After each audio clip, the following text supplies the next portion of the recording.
नमस्कार, दिन भर की बड़ी खबरों में आपका स्वागत है। मैं हूं अंशिता श्रीवास्तव। आज इस बुलेटिन में बात होगी हिमाचल में खत्म हुए चुनाव प्रचार की। प्रचार के आखिरी दिन हिमाचल में बरसी प्रियंका गांधी की। जानेंगे भारत जोड़ो यात्रा में आज कौन कौन हुआ शामिल। गुजरात चुनाव के लिए बीजेपी की पहली सूची में किसे नहीं मिली जगह। बात करेंगे मैनपुरी सीट के सपा के उम्मीदवार की। लालू यादव को मिले किडनी डोनर की। और बुलेटिन के आखिर में बात होगी महबूबा मुफ्ती पर गिरी गाज की। लेकिन तमाम बड़ी खबरों से पहले एक नजर सुर्खियों पर।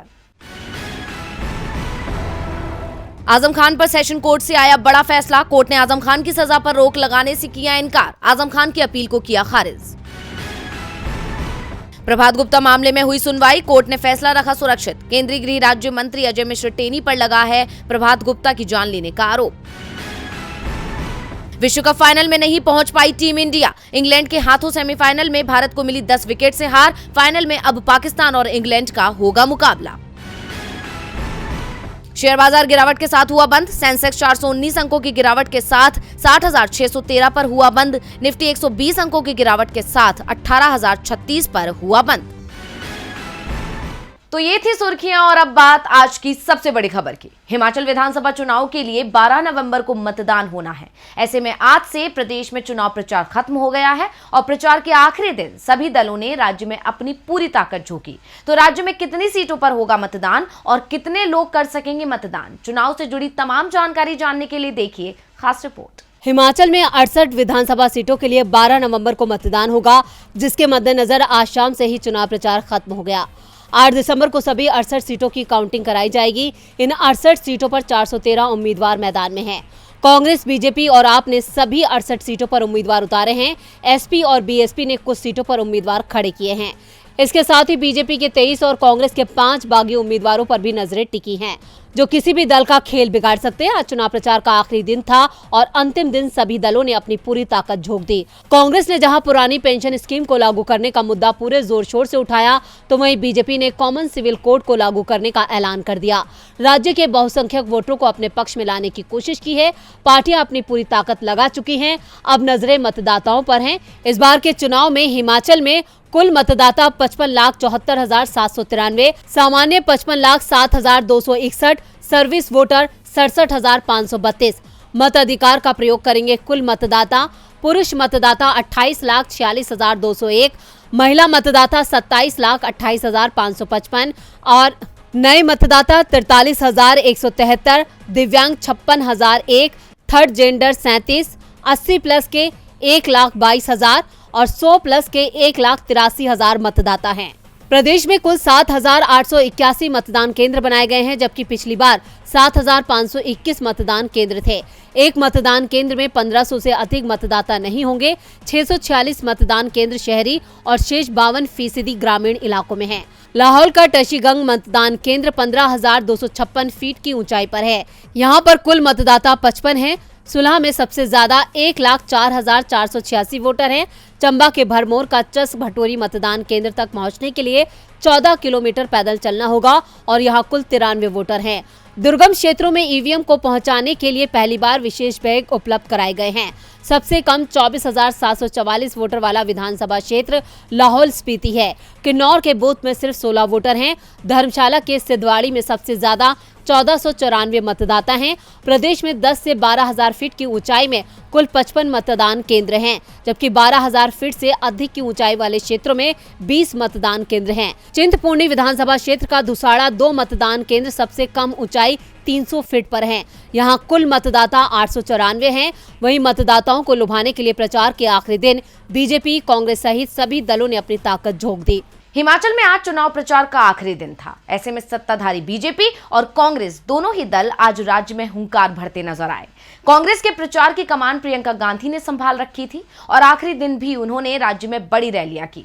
तो किन मुद्दों को उठाया प्रियंका ने, देखिए रिपोर्ट। हिमाचल प्रदेश की सत्ता पर कब्जा करने के लिए सभी दलों ने एड़ी चोटी का जोर लगा दिया है। लेकिन इन चुनावों में कांग्रेस के ही आगे निकलने की उम्मीद है, क्योंकि राज्य के सियासी रिवाज के मुताबिक इस बार हिमाचल की जनता अगले 5 साल के लिए राज्य की कमान कांग्रेस के हाथ में सौंप सकती है, जिससे कांग्रेस उत्साहित है और हिमाचल पर पूरा फोकस कर रही है। और राज्य में चुनाव प्रचार की कमान संभाल रखी है प्रियंका गांधी ने। उसी कड़ी में आज फिर प्रियंका हिमाचल के सिरमौर पहुंची, जहां जनसभा को संबोधित करते हुए उन्होंने राज्य की बीजेपी सरकार पर जमकर हमला बोला। कांग्रेस को वोट देने की अपील करते हुए उन्होंने कहा, आज जब आप टीवी और अखबारों में विज्ञापन देखते हैं तो आपको लगता है कि बहुत काम हो गया, लेकिन सच्चाई इससे बहुत अलग होती है। इसलिए मैं आप सभी से निवेदन करती हूं कि आप अपने अनुभव और परिस्थितियों के आधार पर अपना वोट दें। इसके साथ ही प्रियंका ने पीएम मोदी के वार पर पलटवार करते हुए कहा, कुछ दिनों पहले बीजेपी के बड़े नेताओं ने हिमाचल प्रदेश में आकर कहा कि कांग्रेस आपको स्थिर सरकार दे नहीं सकती, लेकिन आप खुद बताइए कि आजादी से लेकर अब तक सबसे स्थिर सरकारें किसकी रही हैं और कौन देश में अस्थिरता फैला रहा है। प्रियंका यही नहीं रुकी, उन्होंने बीजेपी सरकार की विफलताओं को भी गिनाया। प्रियंका ने कहा, आप पिछले 5 साल की स्थिति देखिए। हिमाचल प्रदेश 70,000 करोड़ रुपए के कर्ज में है। यहाँ के 15 लाख युवा बेरोजगार हैं। प्रदेश में 63,000 सरकारी पद खाली पड़े हैं। इतना ही नहीं, प्रियंका ने एक बार फिर पुरानी पेंशन स्कीम को लेकर बीजेपी को घेरा। भाजपा के बड़े बड़े नेता कहते हैं कि हमारी अर्थव्यवस्था में पुरानी पेंशन स्कीम के लिए पैसा ही नहीं है, लेकिन देखिए छत्तीसगढ़ और राजस्थान में आज पुरानी पेंशन स्कीम लागू है। यानी प्रचार के आखिरी दिन प्रियंका ने चुनाव प्रचार में अपनी पूरी ताकत झोंक दी है। ऐसे में अब प्रियंका की मेहनत रंग ला पाएगी या नहीं, ये तो 8 दिसंबर को आने वाले नतीजे बताएंगे। कांग्रेस हिमाचल में जीत की उम्मीद से उत्साहित है और राज्य पर उसने पूरा फोकस किया है। वैसे कांग्रेस का फोकस इस समय भारत जोड़ो यात्रा पर है और इस यात्रा के जरिए कांग्रेस पूरे देश में ही मजबूत हो रही है और इस मजबूती को देखकर यात्रियों का उत्साह भी बढ़ रहा है। ऐसे में आज यात्रा के 64वें दिन क्या रहा यात्रा में खास, देखिए रिपोर्ट। राहुल गांधी के नेतृत्व में महाराष्ट्र के नांदेड़ में निकल रही भारत जोड़ो यात्रा को यहां भी लोगों का जबरदस्त समर्थन मिल रहा है।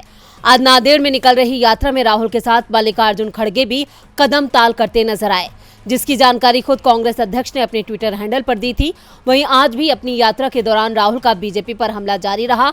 राहुल ने अपने ट्विटर हैंडल पर एक ट्वीट करते हुए देश के युवाओं को संबोधित किया और लिखा, हिंदुस्तान के युवाओं को मेरा एक ही संदेश है, जिंदगी में किसी से डरो मत, दिल से नफरत मिटाओ और देश के लिए काम करो। अपने ट्वीट के साथ ही राहुल गांधी ने एक वीडियो भी अपलोड किया है, जिसमें वो युवाओं को डर से लड़ने की बात कहते नजर आ रहे हैं। यात्रा के दौरान राहुल गांधी ने अपने ट्विटर हैंडल पर एक और ट्वीट किया, जिसमें उन्होंने पीएम मोदी पर निशाना साधा। उन्होंने लिखा कि चीन माइक ऑफ, महंगाई माइक ऑफ, नोटबंदी mic off, Agnipath mic off, बेरोजगारी माइक ऑफ, ऐसी कर दिए हमारे संसद की हालत। प्रधानमंत्री जी ध्यान से सुन लो, आप जनता की आवाज दबा नहीं सकते, इसकी गूंज आपके अहंकार को तोड़ेगी। हर गुजरते दिन के साथ भारत जोड़ो यात्रा और राहुल गांधी के लिए लोगों का प्यार बढ़ता जा रहा है। ये प्यार इसलिए है क्योंकि उन्हें उम्मीद है कि ये यात्रा देश से नफरत को खत्म करेगी, जनता के मुद्दों को मुख्य धारा में लाएगी। यात्रा में आज कांग्रेस अध्यक्ष मल्लिकार्जुन खड़गे शामिल हुए। कांग्रेस की भारत जोड़ो यात्रा देश भर में लोकप्रिय हो रही है, जो कांग्रेस के लिए शुभ संकेत के तौर पर देखा जा रहा है। वैसे संकेत तो आज बीजेपी की लिस्ट ने भी दिए, जो बीजेपी ने गुजरात चुनाव के लिए आज जारी की। तो उम्मीदवारों की पहली सूची में किस किस को मिली जगह और किसका कट गया पत्ता, देखिए रिपोर्ट। गुजरात की 182 विधानसभा सीटों के लिए 2 चरणों में चुनाव होना है। 1 और 5 दिसंबर को होने वाले चुनाव ने राज्य का सियासी पारा गरमा दिया है, जहां आम आदमी पार्टी और कांग्रेस सिलसिलेवार अपने उम्मीदवारों के नाम की लिस्ट जारी कर रहे हैं। तो वहीं राज्य में एंटी इनकम्बेंसी से जूझ रही सत्ताधारी पार्टी ने काफी मंथन के बाद 160 उम्मीदवारों के नाम का ऐलान किया, जिसमें से पहले चरण के 89 में से 84, तो वहीं दूसरे चरण के 93 में से 76 उम्मीदवारों के नाम का ऐलान कर दिया गया है। ऐसे में उम्मीदवार जहां टिकट मिलने पर खुशी मना रहे हैं, तो वहीं बीजेपी के उस खेमे में उदासी और नाराजगी है जिन्हें टिकट नहीं दिया गया है, जो आने वाले समय में बीजेपी की मुश्किलें भी बढ़ा सकती है।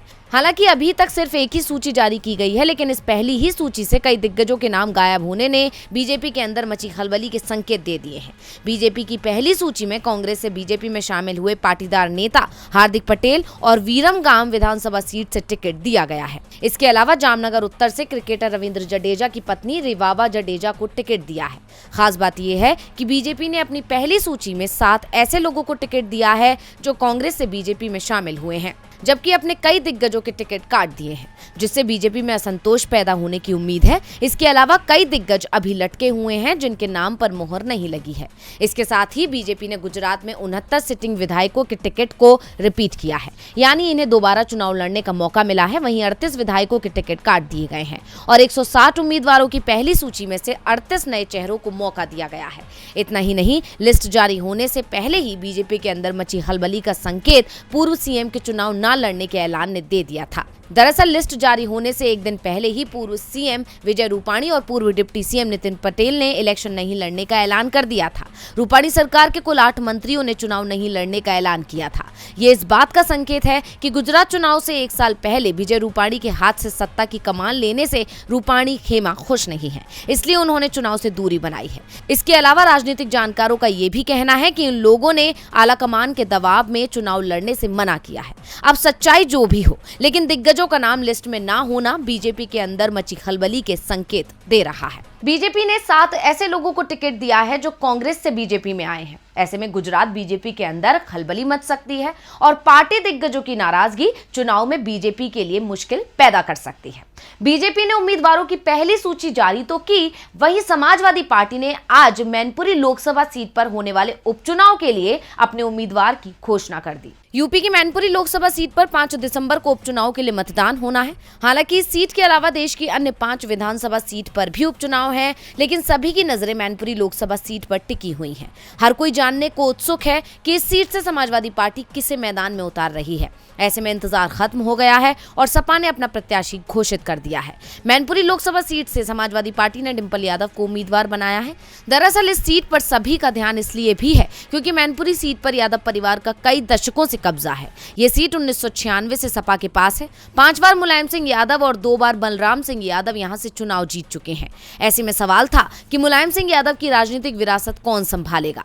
यही वजह है कि उपचुनाव जीतना सपा के लिए प्रतिष्ठा का सवाल बना हुआ है। अखिलेश यादव इसी को ध्यान में रखकर राजनीतिक समीकरण बैठाने में जुटे हैं, क्योंकि मैनपुरी को सपा का गढ़ माना जाता है। इतना ही नहीं, इसे सपा के लिए सेफ सीट भी कहा जाता है।